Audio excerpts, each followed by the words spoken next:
naitwa Japhet Ngaironga Asunga, mbunge wa Vwawa na makamu mwenyekiti wa kamati ya kudumu ya bunge ya hesabu za serikali. Leo kamati yetu imekuja kutembelea maendeleo ya ujenzi wa jengo la Wizara ya Ardhi katika eneo hili la Mtumba, ambapo tulikuja kuangalia namna fedha za serikali zilivyotumika, na hasa kwa kuzingatia kwamba karibu zilitengwa bilioni 29, bilioni 27 kwa ajili ya mkandarasi na bilioni karibu takriban 2 hivi kwa ajili ya kumlipa mshauri mwelekezi. Kwa hiyo tulitaka kujua, je, hizo fedha zimefanya nini? Na leo tumeshuhudia ujenzi wa jengo unaendelea vizuri, liko 95% kukamilika na liko kwenye viwango vizuri sana. Kwa ujumla kamati yetu imeridhishwa sana na maendeleo ya ujenzi wa hili jengo vizuri sana, na tumeipongeza wizara kwa kusimamia vizuri pamoja na mkandarasi na mshauri mwelekezo kwa kufanya kazi vizuri. Tumeona kazi ni nzuri sana.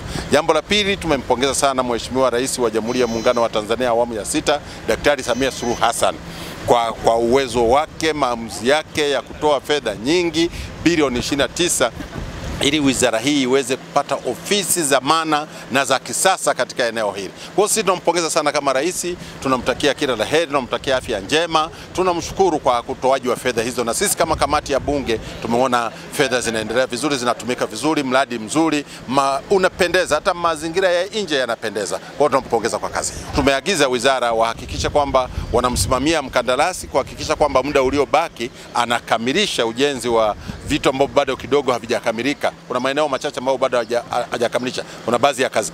Tunataka zikamilishe mapema ili mwezi huu kiisha, basi wizara iweze kuhamia hapa na kuweza kuanza kulitumia hili jengo. Kwa jina naitwa Architect Weja Ngolo, natoka Wakala Majengo Tanzania. Sisi ndio wasimamizi wa mradi huu.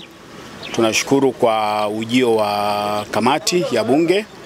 Kuna maelekezo kadhaa wameyatoa, na sisi kwa sababu tuko hapa kwa ajili ya kusimamia shughuli zote zinazotekelezwa na mkandarasi, tutamsimamia mkandarasi ili angalau tutimize adhima ya kamati ya bunge kwamba mkataba unapoisha basi na mshtiri aweze kuhamia kwenye jengo lake. Kwa hiyo kuanzia leo sisi tutakufanya kazi bega kwa bega na mkandarasi ili angalau kweli watakaporudi tena wakute tayari mshtiri ameshahamia. Lengo ni kuhamia tarehe 11 mwezi huu, lakini ukiangalia kazi iliyobaki nafikiri tutatekeleza, na hata kama itachelewa basi itakuwa wiki 2 ambayo itakuwa ndani ya muda wa matazamio. Kwa hiyo tutatekeleza kama ilivyoelekezwa. Mmoja anaitwa Engineer Peter Mwesabura, ni meneja miradi wa shirika la nyumba taifa katika mji wa serikali. Tunapenda kuishukuru kamati ya hesabu za serikali kwa kutembelea, na kwa kweli tunashukuru kwa maana wamekuja kuangalia thamani ya pesa ambao Rais wa Jamhuri ya Muungano wa Tanzania Mheshimiwa Dr. Samia Suluhu Hassan ameitoa kwa ajili ya kuwekeza hapa katika mji wa serikali. Kwa hiyo tunawashukuru sana kwa kila wakati kuja kutembelea na kutoa ushauri wa namna ya kukamilisha hii miradi. Kama maelekezo yaliyotolewa na kamati hii, tunaahidi kama wakandarasi kwamba kwa niaba ya management na bodi kwamba tutakwenda kutekeleza yale yote ambao wameelekeza kamati hii ili kuhakikisha mradi unakamilika kwa wakati na kwa viwango vinavyotakiwa. Sera ambayo tumezindua hapa juzi ambayo ilizinduliwa na Mheshimiwa Daktari Samia Suluhu Hassan, Rais wa Jamhuri ya Muungano wa Tanzania.